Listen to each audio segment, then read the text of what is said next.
नमस्कार, आप सभी का स्वागत डीडी न्यूज पर। मैं हूं मुकुल शर्मा। इस वक्त की बड़ी और अहम खबरें कौन सी हैं बताएंगे आपको, लेकिन सबसे पहले नजर डालते हैं हेडलाइंस पर। सुप्रीम कोर्ट में कोलकाता रेप मर्डर केस पर आज सुनवाई से कुछ देर बाद ममता बनर्जी सरकार के रवैये से नाखुश बंगाल के गवर्नर आज राष्ट्रपति से करेंगे मुलाकात। इंसाफ की मांग कर रहे डॉक्टर्स की आज भी जारी है हड़ताल। भारत दौरे पर आए मलेशिया के प्रधानमंत्री का राष्ट्रपति भवन में औपचारिक स्वागत। थोड़ी देर में पीएम मोदी के साथ होगी द्विपक्षीय वार्ता। दोनों देशों के बीच कई समझौता ज्ञापनों पर हस्ताक्षर होने की उम्मीद। भारत जापान के बीच आज 2+2 मंत्रिस्तरीय वार्ता। दोनों देशों के रक्षा और विदेश मंत्री होंगे वार्ता में शामिल। रणनीतिक संबंधों की गहन मजबूती और भारत प्रशांत में स्थिति की समीक्षा पर होगा फोकस।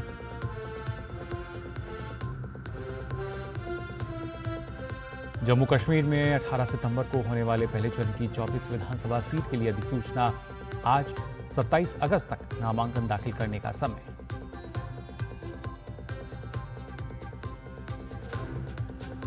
और आज सुबह झमाझम बारिश ने दिल्ली समेत एनसीआर को भिगोया। जम्मू और तेलंगाना समेत बाकी कुछ राज्यों में भी तेज बारिश।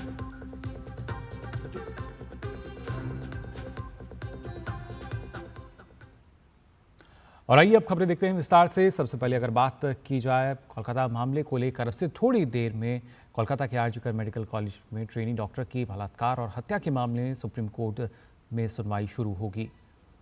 सुप्रीम कोर्ट ने इस मामले में स्वतः संज्ञान लिया है। Chief justice DY Chandrachud, justice JB Pardiwala और जस्टिस मनोज मिश्रा की बेंच इस मामले की सुनवाई करेगी। इसके अलावा सोशल मीडिया से पीड़ित डॉक्टर की फोटो, नाम और पहचान को हटाने की मांग को लेकर दाखिल याचिका पर भी सुप्रीम कोर्ट सुनवाई करेगा। याचिका में केंद्र सरकार, पश्चिम बंगाल सरकार के साथ साथ सभी सोशल मीडिया प्लेटफॉर्म को पक्षकार बनाया गया है।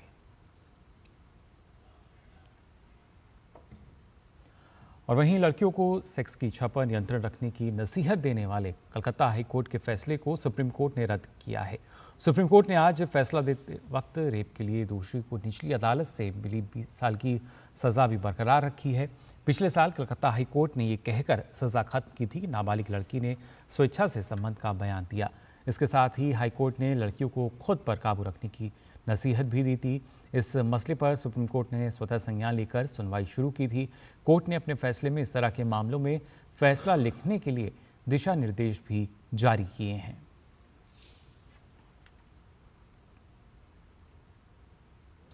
कोलकाता में महिला डॉक्टर के साथ रेप और मर्डर केस के कारण लगभग हर वर्ग के लोग ममता बनर्जी की सरकार के रवैये से नाखुश हैं। खुद बंगाल के गवर्नर सीवी आनंद बोस तृणमूल सरकार से नाराज हैं। देर रात वो दिल्ली पहुंचे और आज राष्ट्रपति से मिलकर पूरी वस्तुस्थिति उनके सामने रखेंगे।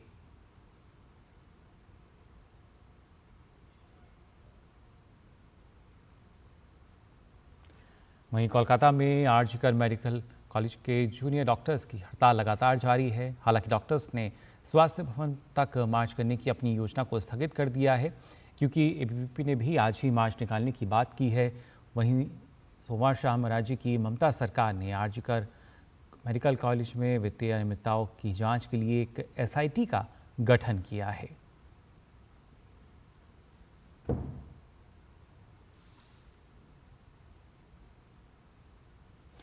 कोलकाता के आरजीकर मेडिकल कॉलेज में जूनियर महिला रेजिडेंट डॉक्टर की हत्या की घटना के खिलाफ आज भी दिल्ली में AIIMS, Safdarjung, RML, lady Hardinge medical college, Loknayak, GB Pant सहित सभी बड़े अस्पतालों में रेजिडेंट डॉक्टर्स अनिश्चितकालीन हड़ताल जारी रखेंगे। इस वजह से आज लगातार 9वें दिन भी अस्पतालों में ओपीडी और नियमित सर्जरी प्रभावित रहेगी। सोमवार को राजधानी दिल्ली में रेजिडेंट डॉक्टर केंद्रीय स्वास्थ्य मंत्रालय के कार्यालय के निर्माण भवन के बाहर सड़क तक, आपको बता दें, सड़क पर ओपीडी लगाकर बैठे थे और पीड़ित परिवार को न्याय दिलाने की उन्होंने गुहार लगाई। कई दिनों से हड़ताल के कारण ज़्यादातर जगहों पर स्वास्थ्य सेवाएं ठप होने से मरीज बेहाल हैं। रेजिडेंट डॉक्टर्स एसोसिएशन द्वारा गठित एक्शन कमेटी डॉक्टर्स और स्वास्थ्य कर्मचारियों की सुरक्षा के लिए सेंट्रल प्रोटेक्शन एक्ट यानी सीपीए और अध्यादेश लाने की मांग पर अड़ी हुई है। इस बीच स्वास्थ्य मंत्रालय ने साफ किया है कि सेंट्रल प्रोटेक्शन एक्ट और अध्यादेश की कोई ज़रूरत नहीं है।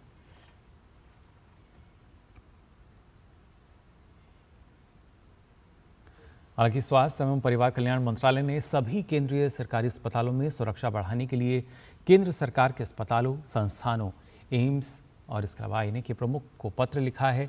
कोलकाता रेप और हत्या मामले पर डॉक्टर्स के भारी विरोध प्रदर्शन के बीच स्वास्थ्य मंत्रालय ने केंद्र सरकार के सभी मेडिकल अस्पतालों में सुरक्षा को 25% बढ़ाने का निर्देश दिया है। केंद्र ने निर्देश जारी करते हुए कहा है कि अस्पतालों में ज़रूरत के हिसाब से मार्शल भी बढ़ाए जाएंगे। स्वास्थ्य सेवाओं के महानिदेशक की अध्यक्षता में एक कमेटी बनेगी जो अस्पतालों की सुरक्षा और डॉक्टर्स की समस्याओं का सुझाव लेगी। इसके साथ ही अस्पतालों में रेजिडेंट के लिए सुरक्षा और सुविधाओं के विभिन्न पहलुओं जैसे ड्यूटी रूम और काम के घंटे आदि पर भी विचार किया जाएगा।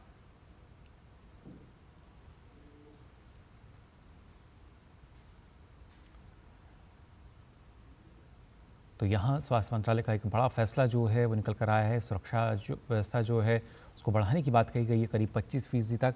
फिलहाल कोलकाता मामले पर और ज़्यादा जानकारी के लिए हमारे संवाददाता प्रसन्नजीत बख्शी जुड़ चुके हैं कोलकाता से ही।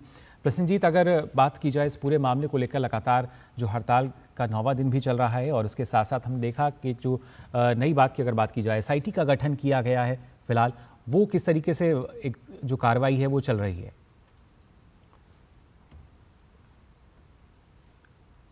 पूरे जब कल देर शाम को लोगों को पता चला कि ऐसे आरजी कर अस्पताल में पिछले 2021 साल से किस तरह की आर्थिक धांधली किया गया है, इसके बारे में एक SIT प्रदेश सरकार की तरफ से बनाया गया है। वो भी कुछ IPS ऑफिसर्स को लेके, तो लोगों की मन में एक शंका आने लगे है और आज वो शंका और ज्यादा हो गया है क्योंकि लोग ये समझ नहीं पा रहा है कि अगर इस सरकार को पता था कि 2021 साल से ये इस अस्पताल में कोई आर्थिक धांधली चल रहा था तो इतने दिन तक क्या क्यों ये सरकार उसके ऊपर कोई कार्रवाई नहीं की है। और 2021 से इसी अस्पताल में प्रिंसिपल बन के रहे थे, शायद, मैं एग्जैक्टली डेट मुझे पता नहीं है, लेकिन शायद ये डॉक्टर संदीप घोष जो संदेह की घेरे में है। अब सवाल यह है कि एक सीधी सी सवाल है पूरे प्रदेश सरकार के ऊपर, लोगों की, जनता की, कि क्या डॉक्टर संदीप घोष को बचाने के लिए इस तरह से एक SIT गठन किया गया कि कम से कम अगर इस SIT डॉक्टर संदीप घोष को हिरासत में ले ले तो CBI से उसको बचाया जाएगा। जैसे क्योंकि इतिहास बंगाल में है, जैसे शेख शाहजहां को पुलिस ने अरेस्ट करके रातों रात उठा के अपने हिरासत में ले लिया था, और अगर हाईकोर्ट की तरफ से संदेश खाली की मामले पर CBI जांच की आदेश नहीं दिया जाता तो संदेश खाली की जो आरोपी है वो शेख शाहजहां को जैसे भी हो पुलिस हिरासत में रखकर जो सारे मामले को रफा दफा करने की एक मोटिव जी बिल्कुल और बंगाल पुलिस की तरफ से देखा गया था। तो वो इतिहास कुछ महीने की पहले की है, तो इसीलिए लोग डरे हुए हैं कि तुरंत CBI कोई कार्रवाई करे और इस डॉक्टर संदीप घोष किसी तरह से बच नहीं पाए। मैं ये नहीं कह रहा हूं मुकुल कि संदीप घोष आरोपी है, लेकिन प्रदेश सरकार की ये जो रवैया है, ये जो स्टेप्स है, इससे लोगों की मन में एक शंका पैदा हो गया है मुकुल। जी बिल्कुल प्रसन्नजीत, लेगा और खासतौर से अगर CBI की जांच की बात की जाए, क्योंकि संदीप घोष से लगातार जो पूछताछ है वो की जा रही है। कल भी हमने देखा था करीब 13 घंटे से अधिक पूछताछ उनसे की गई। तो क्या प्रयास यही किया जा रहा है कि CBI की जांच से उनको किसी तरह बचाया जाए और वो कहीं दबाव में आके कोई जो सच्चाई है, ये जो वाकई जो स्थितियां रही हैं 2021 से या उससे पहले या उसके बाद की जो रही हैं, वो कहीं बाहर ना आ जाएं जांच में? हाँ देखिए, मुश्किल इस बात की है कि संदीप घोष की जो पूछताछ जारी है उससे CBI खुश नहीं है। CBI को ये लगने लगा है पहले दिन से ही किसी न किसी जगह पे संदीप घोष ने CBI को गुमराह करने की कोशिश में है और जो सच्चाई है उस सच्चाई को दूसरे किसी दिशा में ले जाने की कोशिश में है और कुछ बातें जो छिपाया जा रहा है। इसीलिए पिछले 4 दिन से उनके साथ लगातार पूछताछ जारी है। शायद आज भी उससे पूछताछ किया जाएगा। और सिर्फ ये नहीं है, वो being the head of the institution, principal होने के नाते उस रात जो लोग वहां पे थे, मतलब चाहे वो किसी मरीज का परिजन भी हो, इनसे जब पूछताछ किया जा रहा है तो उसका cross check doctor Sandeep Ghosh से किया जा रहा है कि ये जो जूनियर डॉक्टर जी प्रसन्न जी ड्यूटी में थे, ये जो नर्स, ये जो की मेडिकल स्टाफ, तो ये किया जा रहा है। जी बिल्कुल, और इसके साथ साथ प्रसन्नजीत, अगर देखा जाए इस पूरे मामले को लेकर और खासतौर से जिस तरीके से रवैया रहा है ममता सरकार का, उसको लेकर कहीं ना कहीं जो राज्यपाल हैं सीवी बोस वो भी नाराज़ हैं, और हमने देखा था कि अब से कुछ देर बाद शायद वो राष्ट्रपति से भी मुलाकात करेंगे, उपराष्ट्रपति से भी उन्होंने मुलाकात की है। हाँ देखिए, कल जैसे डॉक्टर जी आज अब ऐसे सीधा वार किया था सरकार के ऊपर कि बंगाल की धरती पर अब लोकतंत्र बचा नहीं है, कानून की व्यवस्था बचा नहीं है, यहाँ पे महिलाएं सुरक्षित नहीं है। ये सीधी तरह से वार किया है उन्होंने, और ये भी मीडिया के सामने। जैसे आज ऐसे कई दिनों से लोगों की आ रहे थे कि क्या क्या भूमिका राज्यपाल सीवी आनंद बोस लेने जा रहा है, क्योंकि उनका एक जो कॉन्स्टिट्यूशनल है कि प्रदेश की स्थिति और केंद्र सरकार इन दोनों के बीच में एक ब्रिज बनाए रखे। तो आखिर तक उन्होंने दिल्ली पहुंचे हैं। अब देख राष्ट्रपति द्रौपदी मुर्मू से मिलके कल उन्होंने जो कुछ भी बताया उसका विस्तार से लिखित रूप में कुछ करते हैं कि नहीं, अगर करते हैं तो वो काफी इंपॉर्टेंट हो जाता है मुकुल। जी बिल्कुल, और कल उन्होंने इस बात का जिक्र किया था कि बंगाल में जो महिलाएं हैं वो सुरक्षित नहीं हैं, और जो सरकार है, राज्य सरकार, वो पूरी तरीके से विफल रही है, लेकिन मैं अपनी जिम्मेदारी का निर्वाह करूंगा, और शायद उसी की बानगी इसको मान सकते हैं हम। हाँ देखिए, ये काफी अहम टिप्पणी है। मैं कहना चाहूंगा कि I will do my duty. तो एक गवर्नर होने के नाते उनका जो ड्यूटी किस तरह से वो निभाने जा रहे हैं, इसके ऊपर पूरे बंगाल की नजर है। क्योंकि आप जानते हैं कई तरह के ऑप्शंस एक गवर्नर के पास होते रहते हैं, जो वो गवर्नर अगर लिखित रूप में राष्ट्रपति के सामने और गृह जी के सामने रखते हैं तो उसका जो नतीजा है वो कुछ अलग होते रहते हैं। तो हमें ये देखना है कि वो क्या करने जा रहा है। पहली बात तो ये सिर्फ हम नहीं, पूरे बंगाल इसके ऊपर नजर रखे है। और जी बिल्कुल, जाहिर तौर पर जी से मिलने जाए, उसके बाद वो क्या बताए, और उसके बाद राष्ट्रपति द्रौपदी मुर्मू का क्या रिएक्शन रहे, ये जानने के लिए उत्सुक है पूरे बंगाल और पूरे देश। मुकुल जी बिल्कुल, हर कोई इंतज़ार कर रहा है, और इसके साथ साथ इंतज़ार ये भी है प्रसन्नजीत, क्योंकि अब से कुछ देर में ही जो सुनवाई है इस पूरे मामले को लेकर सुप्रीम कोर्ट में भी होगी। सुप्रीम कोर्ट ने खुद से इस पूरे मामले का संज्ञान लिया था, और अब से कुछ देर बाद जो ज़ाहिर तौर पर सुनवाई आज इस मामले की होगी, तो कहीं ना कहीं प्रयास लगातार चल रहे हैं कि जल्द से जल्द इस मामले में जो कार्रवाई है उसमें तेज़ी लाई जा सके। हाँ बिल्कुल, देखिए चारों तरफ से सब लोग कोशिश में है। कल हम देख रहे थे कि वकील रास्ते पे उतर गए, बाकी जो आम जनता है वो तो उतर गए ही 14 तारीख रात से। अब इंजीनियर उतर रहे हैं, अब सब लोग रास्ते पे है, और विदेशों से सैकड़ों विदेशी देशों से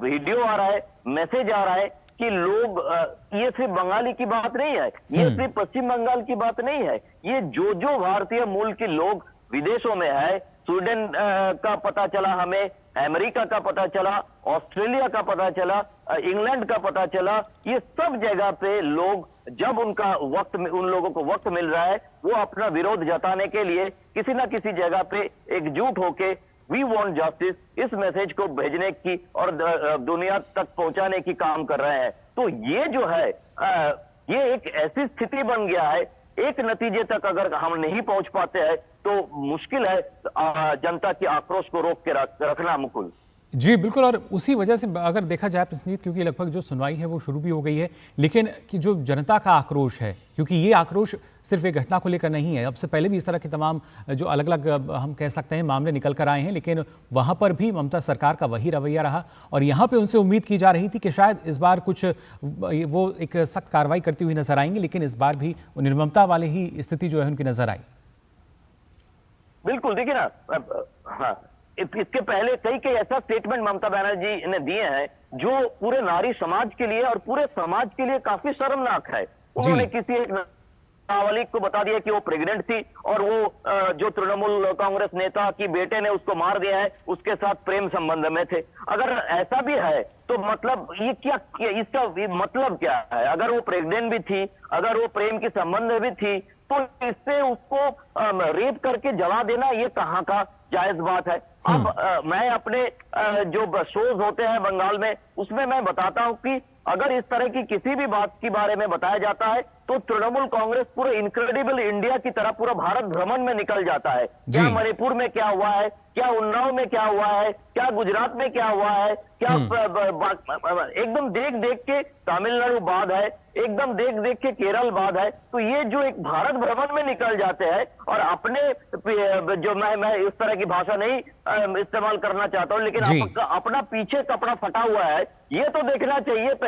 पहले जो अपना जो नारी समाज है उनको सुरक्षा दो और उसके बाद दुनिया की जहां जहां ये इस तरह की घटना घटती है वहां की सरकार, वहां की जनता इसके बारे में, और वहां की जनता नहीं, हम भी उसके बारे में न्याय की मांग करते हैं। लेकिन अब जब आपके प्रदेश में घटना घटी है, पूरे दुनिया में न्याय की मांग कर रहे हैं, तो आपको ऐसा जलन क्यों है कि आप यहाँ के बारे में बात करना नहीं चाहते हैं? पूरा भारत भ्रमण में निकल पड़ते हैं आप लोग।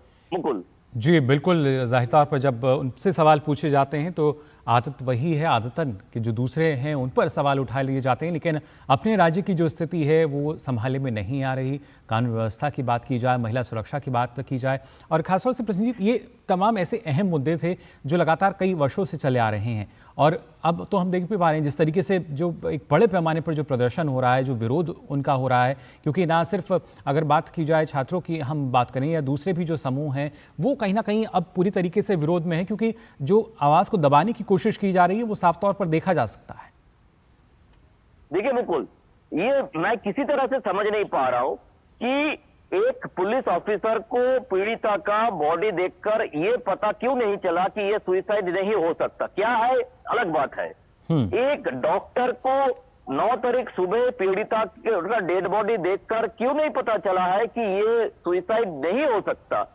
तो ये जब उन लोगों को तब ये मैं इसलिए कह रहा हूं कि मतलब क्या है, किसी ने उसी जगह पे जब लोगों को लगने लगा कि पुलिस की तरफ से, डॉक्टर अथॉरिटी की तरफ से ये बात को सुसाइड बोल के कि पल्ला झाड़ने की कोशिश किया जा रहा है और ये किसी ना किसी तरह से ममता बनर्जी के निर्देश के बिना नहीं हो सकता है, क्योंकि वो चीफ मिनिस्टर है, वो हेल्थ मिनिस्टर है, वो होम मिनिस्टर है, तो नहीं हो सकता। क्यों अपने पीड़िता की माता पिता को इतना हैरास की है उस दिन, तो उसके बाद क्यों संदीप घोष को 2-3-4 घंटे में आप प्राइज पोस्टिंग दे दिए हैं? तो अब अभी इस बारे में चिल्लाकर अभी लोगों को राम बाम की जगह पर आरोप लगाना कि ये पॉलिटिकल करना प्रदर्शन है, इस तरह से अपना जो कार्रवाई है, अपना जो कुकर्म है, उससे ममता सरकार, कोलकाता पुलिस और तृणमूल कांग्रेस बच नहीं सकते। जी, और कहीं ना कहीं जो एसआईटी गठित की गई है वो शायद इसीलिए कि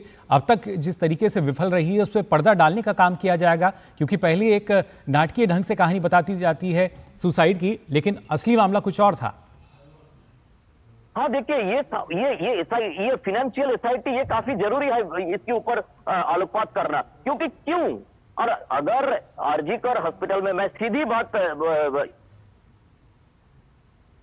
जी काफी महत्वपूर्ण हो जाता है। और इसके साथ साथ जिस तरीके से जो बंगाल के राज्यपाल हैं सीवी बोस, उन्होंने मुलाकात भी की है उपराज्यपाल से, जैसा कि हमारे संवाददाता प्रसन्नजीत बता रहे थे, किस तरीके से उस पूरे मामले को लेकर मुलाकात उन्होंने की है बंगाल के गवर्नर ने उपराष्ट्रपति से।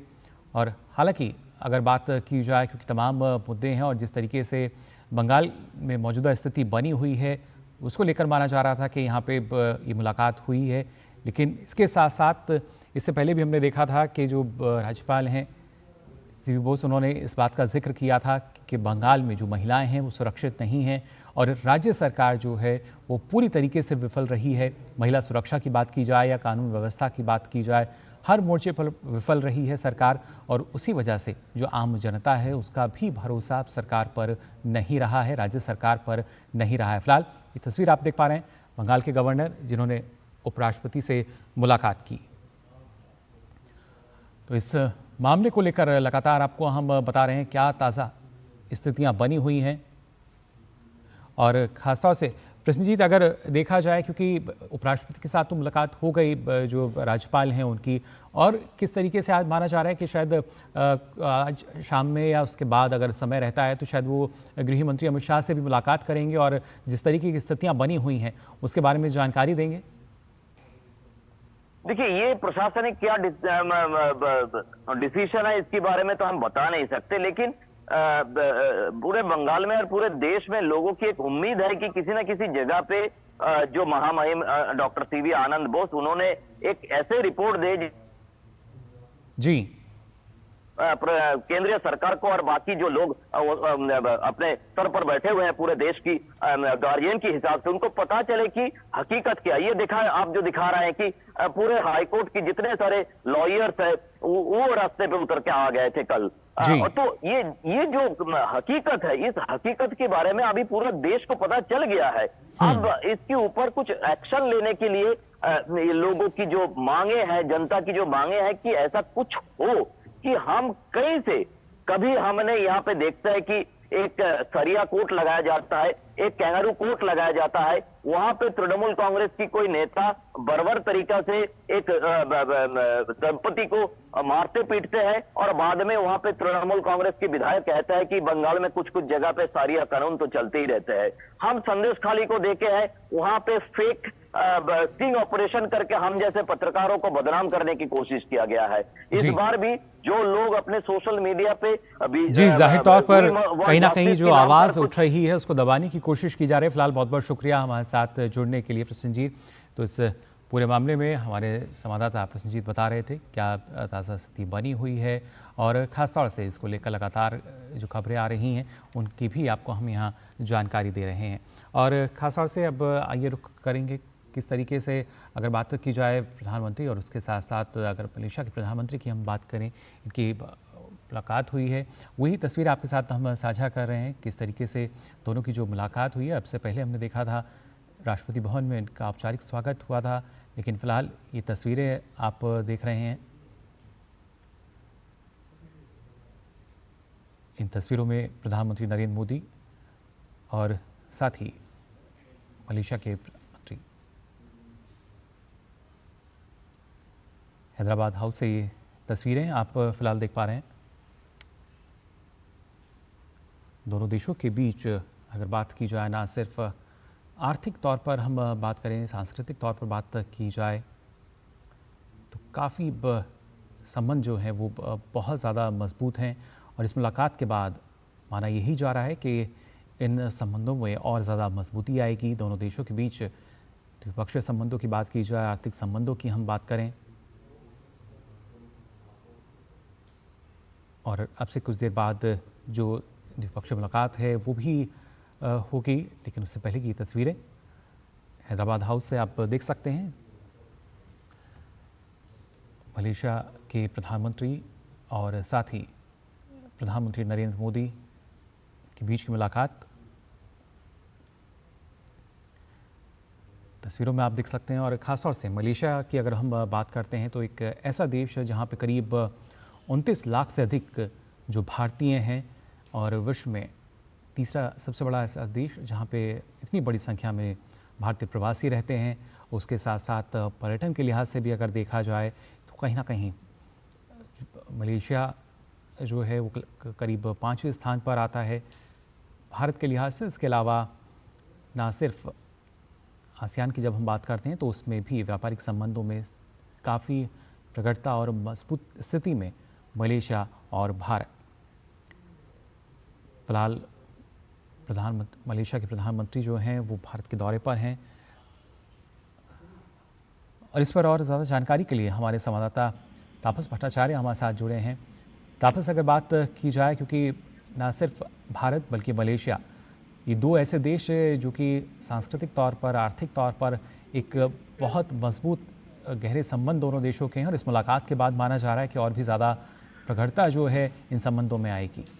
बिल्कुल मुकुल, इसमें कोई दो राय नहीं है, क्योंकि प्रधानमंत्री का जो एक विजन है, एक्ट ईस्ट पॉलिसी, जो भारत की भी है, और इसके तहत ये दोनों देश जो है, मलेशिया और भारत, दोनों ही एक दूसरे के साथ समझौता और एक दूसरे के साथ एक मित्रता के साथ आगे बढ़ने की कोशिश कर रहे हैं। और हमने देखा इससे पहले भी कि किस गर्म जोशी के साथ प्रधानमंत्री ने अभी स्वागत किया मलेशिया के प्रधानमंत्री अनवर बिन इब्राहिम का। और बहुत सारे एजेंडा में बहुत सारे टॉपिक्स हैं, उसमें से टूरिज्म है, उसमें से जो इस वक्त जो सिचुएशन है, वर्ल्ड ग्लोबल सिचुएशन है, उसके ऊपर। और ये सब चीजें जो है प्रधानमंत्री नरेंद्र मोदी के साथ ये यहाँ पे जो मलेशिया के प्राइम मिनिस्टर है उनकी बातचीत होगी। हम एक्सपेक्ट कर रहे हैं करीब 8 से 9 MOUs होने की उम्मीद है यहाँ पे। तो ये क्या MOUs किन किन टॉपिक पर, वो अभी हम एक्सपेक्ट करें, थोड़ी देर में हमें पता चलेगा जब दोनों ही देश के यहाँ पे नेतृत्व यहाँ पे आके बात करेंगे,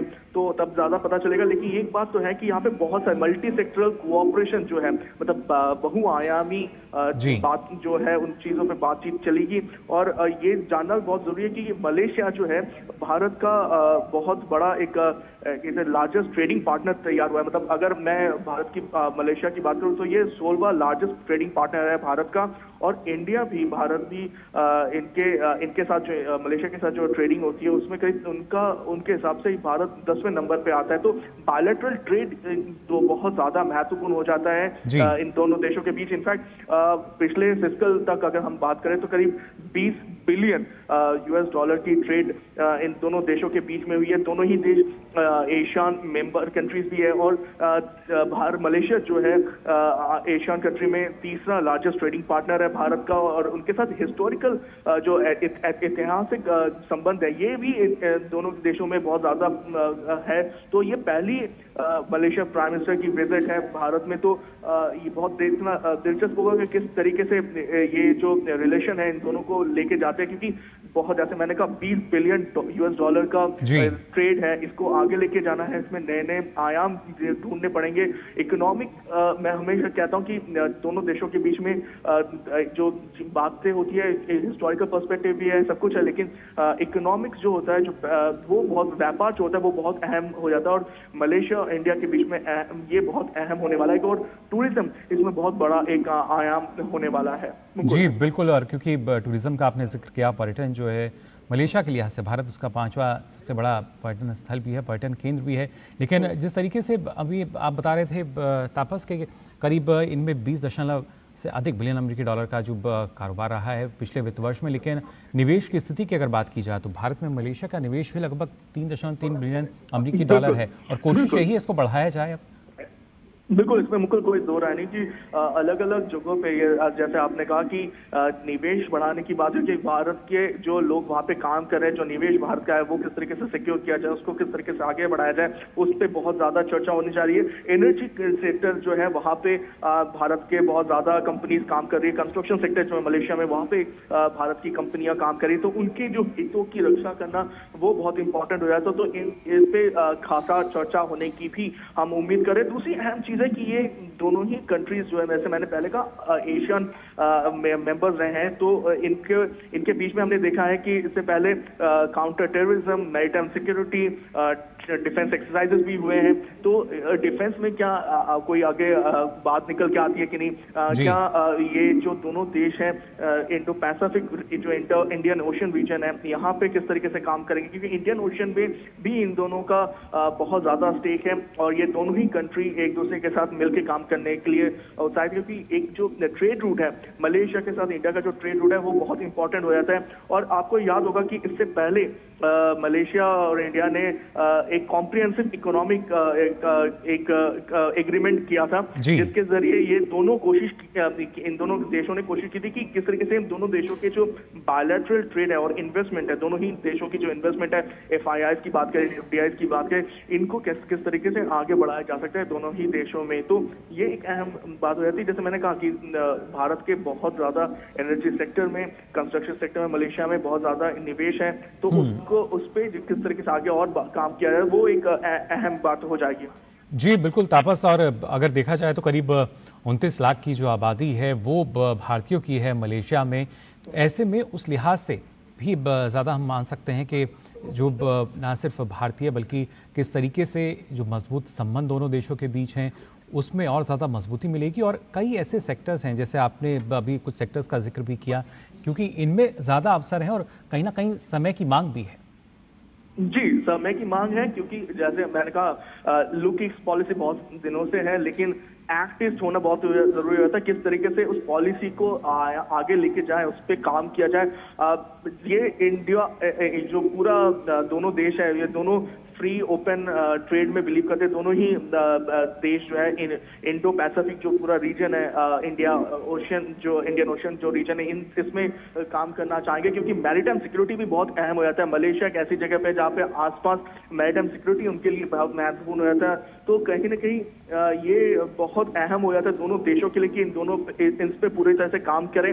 सिक्योरिटी एस्पेक्ट की बात जब मैंने की, इससे पहले मैंने कहा कि जो बहुत अहम से है वो है एनर्जी सेक्टर। एनर्जी सेक्टर पे बहुत ज्यादा काम करने की इस वक्त बात चल रही है। तो एनर्जी सेक्टर में कितना काम होगा, एनर्जी सेक्टर से लेके कंस्ट्रक्शन सेक्टर, क्योंकि मलेशिया में इस तरीके से कंस्ट्रक्शन करने की कोशिश की जा रही है जैसे कि हम बार बार कह रहे हैं कि जो सस्टेनेबल हो। तो वहां पे भारत की बहुत सारी कंपनियां सस्टेनेबल कंस्ट्रक्शन पे भी काम कर रही है, और ये एक बहुत अहम हो जाता है, क्योंकि दोनों ही देश ने अब कोशिश की थी 2015 में, आपको याद होगा, इन्होंने अपना जो बायलैटरल रिलेशन है उसको एनहांस स्ट्रेटेजिक पार्टनरशिप में लेके गए थे। अब एनहांस स्ट्रेटेजिक पार्टनरशिप मतलब है कि दोनों ही देश कुछ खास सेक्टर पे ज्यादा काम करेंगे। और हम एक्सपेक्ट कर रहे हैं, जैसे मैंने कहा कि हम एक्सपेक्ट कर रहे हैं कि करीब 8 से 9 MOU साइन होने की, और ये जो MOUs होंगे ये शायद इन दोनों देशों को आगे लेके जाने में बहुत महत्वपूर्ण भूमिका निभाने वाले हैं। क्या क्या सेक्टर है अभी एग्जैक्टली नहीं पता, लेकिन ये जरूर तय है कि ये जो सेक्टर है ये बहुत बड़ा एक तरह से रोल प्ले करेंगे इन दोनों देशों को आगे लेके जाने के लिए। जी बिल्कुल। साथ ही तापस, आज का इसके बाद के कार्यक्रम की अगर बात की जाए, क्या कुछ और किस तरह के कार्यक्रम रहेंगे यहाँ पर अब? देखिए, हम एक्सपेक्ट कर रहे हैं थोड़ी ही देर बाद यहाँ पे प्राइम मिनिस्टर नरेंद्र मोदी के साथ मलेशियन प्राइम मिनिस्टर का एक प्रेस को संबोधन करेंगे। थोड़ी देर बाद हमें वो देखने को मिलेगा, और उसके पहले अभी मीटिंग चलेगी। अभी यहाँ पे जितने भी ऑफिशियल्स आए हैं इनके साथ ये एक मीटिंग चलेगी। उसके बाद ये जो प्रेस वार्ता है वो होने की उम्मीद है। जी बिल्कुल। तो लगातार आपको बता रहे हैं हम कि किस तरीके से अनवर बिन इब्राहिम मलेशिया के प्रधानमंत्री, जो कि प्रधानमंत्री बनने के बाद पहली बार भारत यात्रा पर हैं। फिलहाल इन तस्वीरों में भी आप देख पा रहे होंगे।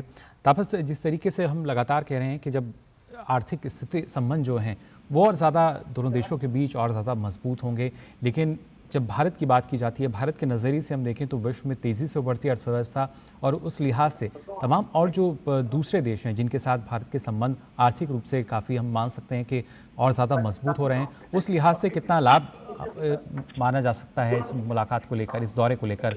मैंने कहा अभी जैसे मुकुल की बहुत महत्वपूर्ण है। एक तो आसियान कंट्री के साथ आपके ताल्लुकात अच्छे हो रहे हैं। आसियान कंट्रीज, एक मलेशिया, कोरिया, ये जो जितने कंट्रीज है, ये जो आपके इनके साथ जो ट्रेड है ये बहुत मायने रखता है, क्योंकि इससे किसी भी देश में, अगर मैं मॉडर्न इंटरनेशनल रिलेशन की बात करूं तो इंटरनेशनल रिलेशन में आज की डेट में ट्रेड जो है बहुत महत्वपूर्ण भूमिका निभाता है। अगर आपके साथ किसी देश के अच्छे संबंध है, वो संबंध कैसे मापते हैं, उसके साथ आपके ट्रेड रिलेशन कितने अच्छे हैं। और भारत के साथ मलेशिया के, जैसे मैंने कहा कि पिछले फिस्कल में ही करीब 20 बिलियन का ट्रेड हुआ है, और वो ये जो ट्रेड है इसकी और बढ़ने की उम्मीद और ज्यादा बढ़ जाती है। ये दोनों ही देश, जैसे मैंने कहा कि बहुत ज्यादा ओपन इकोनॉमी को बढ़ावा देने की कोशिश करता है। भारत जिस तरीके से आगे बढ़ रहा है वो दिन दूर नहीं कि जब भारत वर्ल्ड लार्जेस्ट इकोनॉमी में अपना नाम आएगा उनका। और ये रीजन है कि मलेशिया कहिए या और भी जो दूसरे कंट्रीज हैं, आसियान के कंट्रीज है, वो चाहते हैं कि भारत के साथ उनके अच्छे रिश्ते हो, भारत के साथ उनके व्यापार अच्छे हो, और ये व्यापार ही आगे लेके जाएगा, उन संबंधों को और दृढ़ करेगा। और ये मेरा मानना है कि जो आज ये जो एक जो इनका मलेशियन प्राइम मिनिस्टर का जो दौरा है, ये शायद एक तरह से मील का पत्थर साबित होगा इन दोनों देशों के रिलेशनों को आगे लेके जाने में। बहुत महत्वपूर्ण है, सिक्योरिटी पे बात करने के लिए बहुत महत्वपूर्ण है। एनर्जी, मैं बार बार कहता हूँ कि एनर्जी जो है आज के डेट में सबसे अहम भूमिका निभाता है। इंटरनेशनल रिलेशन में अगर कोई देश आगे बढ़ रहा है तो उसको एनर्जी रिक्वायरमेंट है। एनर्जी रिक्वायरमेंट किस तरीके से आती है, किस तरीके से उसको पूरी की जाएगी, वो उसमें भारत एक अग्रणी भूमिका निभा सकता है। अगर रिन्यूएबल एनर्जी की बात करें, नॉन रिन्यूएबल एनर्जी की बात करें, दोनों में ही भारत के पास वो तकनीक है जो मलेशिया को फायदा दे सकता है। जी, तमाम ये वो सेक्टर्स हैं जिन पर सबकी निगाहें रहेंगी। फिलहाल तापस, आप नज़र बनाए रखिए। बहुत बहुत शुक्रिया इतनी महत्वपूर्ण जानकारी देने के लिए। तो हमारे संवाददाता बता रहे थे किस तरीके से भारत और मलेशिया के बीच के संबंधों की अगर बात की जाए, आर्थिक तौर पर दोनों देश जो हैं वो महत्वपूर्ण साझेदार, और अब इस जो अब का समय है इसमें कई ऐसे क्षेत्र हैं, कई ऐसे सेक्टर्स हैं जहाँ पर माना जा रहा है कि दोनों देशों के बीच जो MOU हैं वो साइन होंगे। फिर चाहे ग्रीन एनर्जी की हम बात करें या दूसरे ऐसे सेक्टर्स हैं जिसमें कहीं ना कहीं संभावनाएं हैं और इसका लाभ दोनों देशों को मिल पाएगा। आपको बता दें, भारत के 3 दिवसीय दौरे पर आए हुए हैं मलेशिया के प्रधानमंत्री अनवर बिन इब्राहिम, जो वो खासतौर से इनका इससे पहले प्रधानमंत्री नरेंद्र मोदी ने राष्ट्रपति भवन में औपचारिक स्वागत किया। अनवर बिन इब्राहिम आज प्रधानमंत्री मोदी के साथ अब से कुछ देर बाद द्विपक्षीय वार्ता भी करने वाले हैं। वे राष्ट्रपति द्रौपदी मुर्मू और विदेश मंत्री डॉक्टर एस जयशंकर से भी मुलाकात करेंगे। प्रधानमंत्री के रूप में अनवर इब्राहिम की ये पहली भारत यात्रा है और उनके दौरे से भारत मलेशिया द्विपक्षीय संबंधों को और मजबूती मिलने की उम्मीद है। लगातार आपको बता रहे हैं कि मलेशिया में 29 लाख की आबादी वाला भारतीय समुदाय दुनिया में तीसरा सबसे बड़ा भारतीय प्रवासी समुदाय है और भारत मलेशिया के लिए पर्यटन का 5वां सबसे बड़ा स्रोत है। मलेशिया आसियान में भारत का तीसरा सबसे बड़ा व्यापारिक साझेदार भी है और साथ ही भारत मलेशिया के 10 सबसे बड़े व्यापारिक साझेदारों में से एक है। वित्त वर्ष 2023 और 24 के दौरान द्विपक्षीय व्यापार की अगर बात की जाए तो ये करीब 20.01 बिलियन अमेरिकी डॉलर का रहा है, जबकि भारत में मलेशिया का निवेश लगभग 3.3 बिलियन अमेरिकी डॉलर है। अप्रैल 2023 से दोनों देशों के बीच भारतीय रुपये में व्यापार समझौता प्रभावी रूप से लागू हो चुका है। और इस वक्त एक बड़ी खबर आ रही है। जी हाँ, इस वक्त की बड़ी खबर आपको बता रहे हैं, खासतौर से सुप्रीम कोर्ट से जुड़ी ये बड़ी खबर, जहां पर कोलकाता रेप मर्डर केस में सुप्रीम सुनवाई, यानी जो इस पूरे मामले को लेकर सुनवाई की बात की जा रही थी, वो इस वक्त चल रही है। और सुप्रीम कोर्ट में कई ऐसी बातें जो अब निकल कर सामने आई हैं। CBI ने क्या कुछ कहा है ये आपको बता दें। सुप्रीम कोर्ट ने CBI से स्टेटस रिपोर्ट तलब की है। इस वक्त की बड़ी खबर आपको बता रहे हैं। इसके साथ साथ सुप्रीम कोर्ट ने 22 तारीख को CBI से ये जांच की स्टेटस रिपोर्ट मांगी है। पीड़ित की पहचान उजागर होने पर CBI ने चिंता भी व्यक्त यहां पर की है, क्योंकि इसको लेकर भी एक याचिका दायर की गई थी। CBI ने कहा है कि पीड़िता का नाम और फोटो सार्वजनिक करने से हम बेहद चिंतित हैं, और साथ ही साथ उन्होंने पूछा है कि प्रिंसिपल ने हत्या की FIR क्यों नहीं दर्ज कराई। तो ये बड़े सवाल यहां पर निकल कर आ रहे हैं और इस पर और ज़्यादा जानकारी के लिए रुक कर लेते हैं हमारे संवाददाता विकास सारथी हमारे साथ जुड़ चुके हैं। विकास, सुप्रीम सुनवाई हुई और कई सवाल अब यहाँ खड़े किए हैं, क्या ताज़ा जानकारी? जी मुकुल, पहले तो सुप्रीम कोर्ट ने CBI से कहा है कि गुरुवार तक वो जांच की स्टेटस रिपोर्ट कोर्ट को देगी, अब तक जांच में क्या प्रगति हुई है। इसके अलावा सुप्रीम कोर्ट ने काफी तल्ख टिप्पणियां की हैं पश्चिम बंगाल सरकार पर और खास तौर से कॉलेज के जो प्रिंसिपल थे उनकी भूमिका को लेकर। कोर्ट ने कहा कि ये पहले किसने ये सजेशन दिया कि डॉक्टर की मौत आत्महत्या लग रही है, इस तरह मिसलीड करने की कोशिश किसकी तरफ से की गई। दूसरा, कोर्ट ने कहा कि जब क्राइम सीन पे साफ दिख रहा था कि ये एक हत्या का मामला है तो FIR दर्ज करने में देरी क्यों हुई।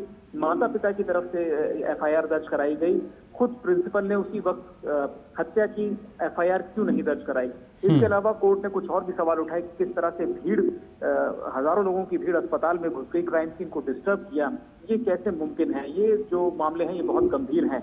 हालांकि कोर्ट ने कहा कि हम किसी एक घटना पर इस बात को सीमित नहीं करना चाहते, इसीलिए कोर्ट ने कहा है कि एक नेशनल टास्क फोर्स गठित की जाएगी जिससे ये सुझाव लिए जाएंगे कि देश भर में जो डॉक्टर्स काम करते हैं, अस्पतालों में घंटों ड्यूटी करते हैं और खासतौर से जो महिला डॉक्टर्स हैं उनकी सुरक्षा को और पुख्ता करने के लिए, उसको और मजबूत करने के लिए क्या क्या उपाय किए जा सकते हैं। ये टास्क फोर्स में कौन लोग होंगे, जब सुप्रीम कोर्ट सुनवाई पूरी कर लेगा तो स्थिति और साफ हो जाएगी कि किन लोगों को इसमें रखा जाएगा। बिल्कुल, बहुत बहुत शुक्रिया फिलहाल विकास आपका इस महत्वपूर्ण जानकारी के लिए। तो संवाददाता हमारे बता रहे थे क्या कुछ हुआ इस सुप्रीम सुनवाई में। अब आइए आपको सीधे चलते हैं हैदराबाद हाउस, जहां पर भारत और मलेशिया के बीच जो द्विपक्षीय वार्ता है वो शुरू हो रही है।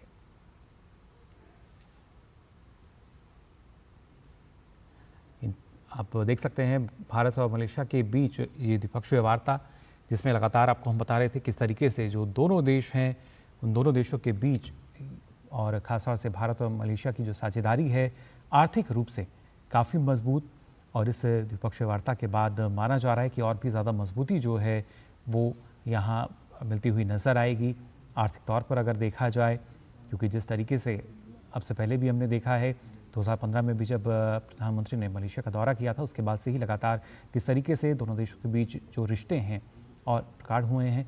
और उसके साथ साथ अब आज की जो द्विपक्षीय वार्ता है इसमें भी जैसा कि हमारे संवाददाता बता रहे थे कि कई ऐसे सेक्टर्स हैं जिनको लेकर जो MOU हैं वो साइन हो सकते हैं, और उसकी वजह से दोनों देशों की जो अर्थव्यवस्था है उसको काफ़ी लाभ यहाँ मिलता हुआ नज़र आएगा। फिलहाल इन तस्वीरों में आप देख सकते हैं द्विपक्षीय वार्ता भारत और मलेशिया के बीच प्रधानमंत्री नरेंद्र मोदी और साथ ही वहीं मलेशिया के प्रधानमंत्री अनवर बिन इब्राहिम जो कि मौजूद हैं द्विपक्षीय वार्ता के लिए। इन तस्वीरों में आप देख सकते हैं कई ऐसे विषय और कई ऐसे क्षेत्र, फिर चाहे ग्रीन एनर्जी की हम बात करते हैं जो कि एक हम कह सकते हैं चुनौतीपूर्ण और ज्वलंत मुद्दा समूचे विश्व के लिए, जलवायु परिवर्तन का, और इस दिशा में किस तरीके से जो सकारात्मक पहलू है उसको हम बल दे सकते हैं, कैसे उसको बढ़ावा दिया जा सकता है।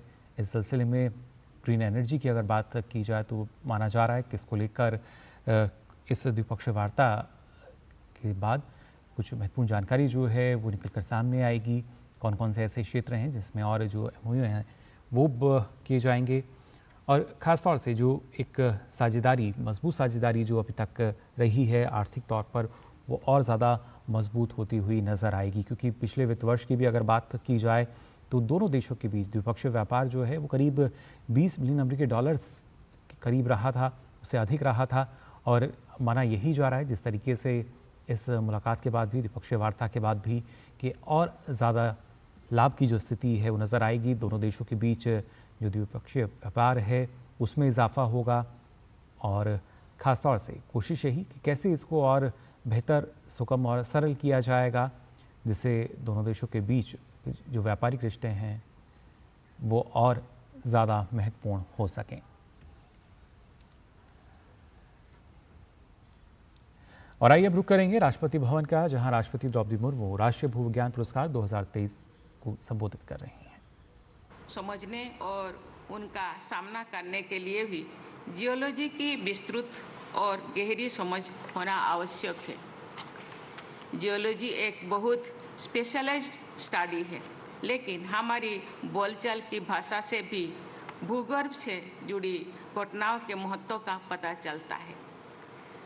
जब कोई बहुत ही बड़ा बदलाव होता है तो उसे टेक्टोनिक शिफ्ट कहा जाता है, और ये पैराडाइम शिफ्ट से भी बड़ा होता है। हमारे देश में अनेक महान जियोलॉजिस्ट के उदाहरण हैं जिन्होंने इस क्षेत्र में अभूतपूर्व योगदान दिया और इंडियन जियोलॉजी में पथप्रदर्शक बने। मैं यहाँ जियोलॉजिकल सर्वे ऑफ इंडिया के पहले भारतीय निर्देशक श्री MS कृष्णन और श्री DN वाडिया का उल्लेख करना चाहूँगी, जिन्होंने भारत में जियोलॉजिकल स्टडीज़ को स्थापित किया। आप सबका ये कर्तव्य है कि आप उनकी सोच और कार्य से प्रेरणा लें, इस क्षेत्र और देश के विकास के लिए अपना अमूल्य योगदान दें। देवियों और स्वजनों, भारत के 2047 तक विकसित राष्ट्र बनने के लक्ष्य की प्राप्ति के लिए खनिज उत्पादन में आत्मनिर्भरता हासिल करना महत्वपूर्ण है। खनिज क्षेत्र के विकास के लिए अनेक सराहनीय प्रयास किए जा रहा है। मुझे बताया गया है कि खान मंत्रालय ने national geo science data repository portal की शुरुआत की गई, जो देश भर से जियो साइंटिफिक डेटा को समेकित करता है। ये सराहनीय है कि जीएसआई खनिज अन्वेषण की नई टेक्निक खोजने के लिए आर्टिफिशियल इंटेलिजेंस जैसे उभरती टेक्नोलॉजीज का उपयोग कर रहा है। ऐसे अनेक कदम खनिज संसाधन की खोज और खनन में सहायता कर रहे हैं, जिससे हम अपने प्राकृतिक संपदा को बेहतर ढंग से समझने और उसका उचित उपयोग करने में सक्षम हो पाएंगे। सस्टेनेबल डेवलपमेंट की दिशा में आगे बढ़ते हुए Bharat net zero carbon emission हासिल करने के लिए प्रतिबद्ध है। क्लीन एनर्जी को बड़े स्तर पर अपनाने के हमारे प्रयास इस लक्ष्य के अनुरूप है। विस्तृत भूवैज्ञानिक ज्ञान लो कार्बन एनर्जी परियोजनाओं की सुरक्षा और स्थिरता सुनिश्चित करता है। ग्रीन ट्रांजिशन के लिए क्रिटिकल मिनरल्स और रेयर अर्थ एलिमेंट्स जैसे खनिजों पर अधिक ध्यान देने की आवश्यकता है। इस साल बजट में भारत सरकार ने नेशनल क्रिटिकल मिनरल्स मिशन की घोषणा भी की है, जिसका उद्देश्य भारत को आर्थिक विकास और ग्रीन ट्रांजिशन के लिए आवश्यक रॉ मटेरियल्स में आत्मनिर्भर बनाना है। मुझे बताया गया है कि इस मिशन के अंतर्गत क्रिटिकल मिनरल्स की वैल्यू चेन को मजबूत करने पर विशेष जोर दिया जाएगा। सस्टेनेबल माइनिंग की भी भारत के क्लाइमेट चेंज संबंधित लक्ष्यों को प्राप्त करने में महत्वपूर्ण भूमिका है। ये प्रशंसनीय है कि देश में जो सुधार और नवाचार किए जा रहे हैं, वे न केवल आर्थिक विकास को बढ़ावा देने के लिए बल्कि पर्यावरण संरक्षण को ध्यान में रखकर किए जा रहे हैं। इस संबंध में जियो साइंटिस्ट का सहयोग अमूल्य है। देवियों और स्वजनों, जीएसआई कोलकाता में नेशनल लैंडस्लाइड फोरकास्टिंग सेंटर की हाल ही में स्थापित किया जा रहा है। मुझे बताया गया है कि ये सेंटर आने वाले दिनों में उचित समय पर सभी भूस्खलन संभावित राज्यों के लिए अर्ली वार्निंग बुलेटिन जारी करेगा। अभी कुछ दिन पहले हमने देश के कई हिस्सों में भूस्खलन और बाढ़ जैसी आपदाएं देखी, जिनमें अनेक लोगों की अपनी जान भी गंवानी पड़ी। मैं ये कहना चाहूँगी कि हम अपने सिस्टम्स को इतना फुल प्रूफ और एक्यूरेट बनाएं कि ऐसे आपदाओं से देश के किसी भी भाग में कम से कम नुकसान हो। आज मुझे यहाँ अनेक युवा विद्यार्थियों और शोधकर्ताओं को देखकर खुशी हो रही है। मैं आपसे आग्रह करती हूँ कि खनिज क्षेत्रों को कई ऊंचाई तक पहुँचाने के लिए आप अपने कौशल और क्षमता का पूरा उपयोग करें। आपका उत्साह और इनोवेटिव स्पिरिट हमारे देश को आगे लेकर जाएंगे। भारत का भूविज्ञानिक इतिहास इसकी चट्टानों, मैदानों, फॉसिल्स और मेराइन बेड्स में दर्ज है और इसे हम अपनी जियोलॉजिकल हेरिटेज कह सकते हैं। मैं युवाओं से कहना चाहूँगी कि जियो टूरिज्म और जियो हेरिटेज साइट्स जैसे कॉन्सेप्ट के महत्व को समझें और उन्हें बढ़ावा देने के लिए भी नए नए सुझाव दें। भारत जैसे डाइवर्स टोपोग्राफी वाले देश में तो जियो टूरिज्म के माध्यम से लोगों को जियो साइंस से संबंधित जानकारी भी दी जा सकती है और उन्हें इस क्षेत्रों में आने के लिए प्रोत्साहित भी किया जा सकता है। मुझे विश्वास है कि आप सभी वैज्ञानिक और शोधकर्ता जियो साइंस के क्षेत्र में भारत को अग्रणी बनाने के लिए अथक प्रयास करेंगे और साथ ही सस्टेनेबल डेवलपमेंट को भी बढ़ावा देंगे।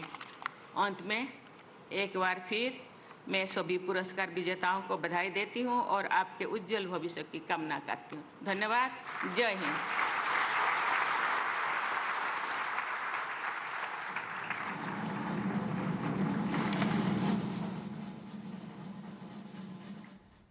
तो आप सुन रहे थे राष्ट्रपति का संबोधन, जो कि राष्ट्रीय भूविज्ञान पुरस्कार 2023 कार्यक्रम को संबोधित कर रही थी। और उन्होंने कसीदे तौर पर यही कहा कि आज के समय की मांग यही है कि हम किस तरीके से तकनीकी तौर पर अपने आप को मजबूत कर सकते हैं। कई बार इस तरह की आपदा की स्थिति हमारे सामने आ जाती है, लेकिन अगर तकनीकी रूप से हम सक्षम होंगे तो वहाँ पर जो नुकसान है उसकी संभावना बेहद कम हो जाती है। और इसी तरीके से इन तमाम तकनीकों को अपनाकर ही देश को हम आगे बढ़ा सकते हैं और 2047 तक विकसित भारत का निर्माण कर सकते हैं। खबरों में आगे बढ़ते हैं। बात की जाए अगर भारत और जापान आज नई दिल्ली में 2+2 मंत्रिस्तरीय वार्ता करेंगे। भारत दौरे पर पहुंचे जापानी रक्षा मंत्री किहारा मिनोरू और विदेश मंत्री योको कामिकावा ने इस महत्वपूर्ण वार्ता से पहले प्रधानमंत्री नरेंद्र मोदी से मुलाकात की। इस दौरान रक्षा मंत्री राजनाथ सिंह और विदेश मंत्री डॉक्टर एस जयशंकर भी मौजूद रहे। आज होने वाली 2+2 मंत्रिस्तरीय वार्ता में रक्षा मंत्री राजनाथ सिंह और विदेश मंत्री डॉक्टर एस जयशंकर, जापानी रक्षा मंत्री किहारा मिनोरू और विदेश मंत्री योको कामिकावा बैठक में भाग लेंगे। इस दौरान द्विपक्षीय सहयोग की समीक्षा होगी और दोनों देशों के बीच संबंधों को और मजबूत बनाने के लिए नई पहलों पर बातचीत की जाएगी। आपसी हित के क्षेत्रीय और वैश्विक मुद्दों पर विचारों का आदान प्रदान भी होगा। रक्षा मंत्रालय ने कहा है कि भारत और जापान लोकतंत्र, स्वतंत्रता और कानून के शासन के साझा मूल्यों के आधार पर विशेष रणनीतिक और वैश्विक साझेदारी साझा करते हैं। रक्षा क्षेत्र इसमें सबसे महत्वपूर्ण स्तंभों में से एक है।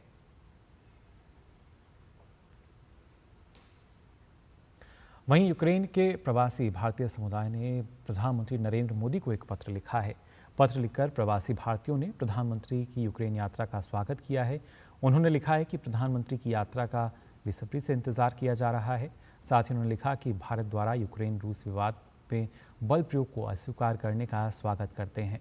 पत्र के माध्यम से प्रवासी भारतीयों ने रूस यूक्रेन युद्ध में पीएम के नेतृत्व और हस्तक्षेप से समस्या के समाधान और शांति को बहाल करने में महत्वपूर्ण योगदान देने की अपील की है। प्रवासी भारतीयों ने कहा है कि यूक्रेन में प्रधानमंत्री की उपस्थिति उनके और दोनों राष्ट्रों के बीच संबंधों को काफ़ी मजबूत करेगी, साथ ही शांति और न्याय के प्रति प्रतिबद्धता को भी दर्शाएगा।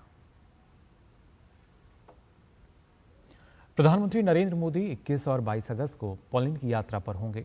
द्वितीय विश्व युद्ध के समय गुजरात के जामनगर के महाराजा दिग्विजय सिंह जाडेजा ने पोलैंड के निवासियों को अपने राज्य में शरण दी थी। जामनगर के महाराजा को पोलैंड के लोग कितने सम्मान से देखते हैं, इसका उदाहरण पोलैंड निवासी वर्थो हैं, जिन्होंने महाराजा जामनगर की तस्वीर वाली टी-शर्ट पहन रखी है। हमारे संवाददाता नीरज सिंह ने वर्थो से बात की। आइए आपको सुनाते हैं पूरी बातचीत। हमारे साथ वर्थो हैं और आपको बता दें कि वर्थो ने महाराजा दिग्विजय सिंह की जो टी शर्ट है वो पहन रखी है और वर्षा में हमारे साथ मौजूद हैं। Sir, why you wearing Maharaja T shirt, why? Well, this is one of many ways we want to commemorate his generosity and hospitality shown to Polish children during the Second World War. We want to keep the story going. We don't want only to remember what happened, but we want to learn from the story, and we want to teach other generations, new generations, about being human and about being compassionate to someone who is in need. And how do you see Maharaja contribution to Poland people? I must say that many Polish people still need to learn about this beautiful lesson, the lesson of hospitality. I think it's a very important issue to remember that we should take action when there is a neighbor who needs help. We shouldn't turn our eyes to someone just like sort of neglect or abandon a person who needs help, who needs support, who needs consolation. And I think this is the story we want to pass on in our country, that when there's somebody who needs help, we should take action and we should do our best to help this person. Thank you. तो ये आपने देखा कि जामनगर के जो महाराजा थे दिग्विजय सिंह, उन्होंने जो पोलैंड के लोग थे सेकेंड वर्ल्ड वार के समय और बड़ी संख्या में जो बच्चे और जो महिलाएं थी उनको शरण दी। और पोलैंड के लोगों का ये मानना है कि दूसरे लोगों को सीखना चाहिए, अगर ज़रूरत के समय कोई मुल्क किसी दूसरे मुल्क के काम आए, दूसरे लोगों के लिए काम आए, उनकी सहायता करे, तो उससे बड़ा कोई काम नहीं होता। और यही कारण है कि आप देखें कि इन्होंने महाराजा जो जामनगर दिग्विजय सिंह जी की जो टी शर्ट है वो पहन रखी है और एक संदेश दिया है भारत और पोलैंड के जो रिश्ते हैं वो किस तरह के मजबूत रिश्ते हैं, और प्रधानमंत्री पोलैंड की यात्रा पर आ रहे हैं। निश्चित तौर पर इन ऐतिहासिक रिश्तों में एक नई गर्माहट प्रधानमंत्री के दौरे से शुरू होगी। कैमरामैन शिवा के साथ नीरज सिंह, डीडी न्यूज़, वर्षा, पोलैंड। तो भारत आखिर क्यों विश्व बंधु कहलाता है, इसकी मानगी भी आपने यहाँ देखी। खबरों में आगे बढ़ते हैं। दुनिया के नंबर 1 खिलाड़ी यानिक सिनर ने सिंसिनाटी मास्टर्स का खिताब जीत लिया है। फाइनल में सिनर ने अमेरिका के फ्रांसिस टियाफो को 7-6, 6-2 से मात दी। ये इस सीजन में सिनर का 5वां ATP टूर खिताब है।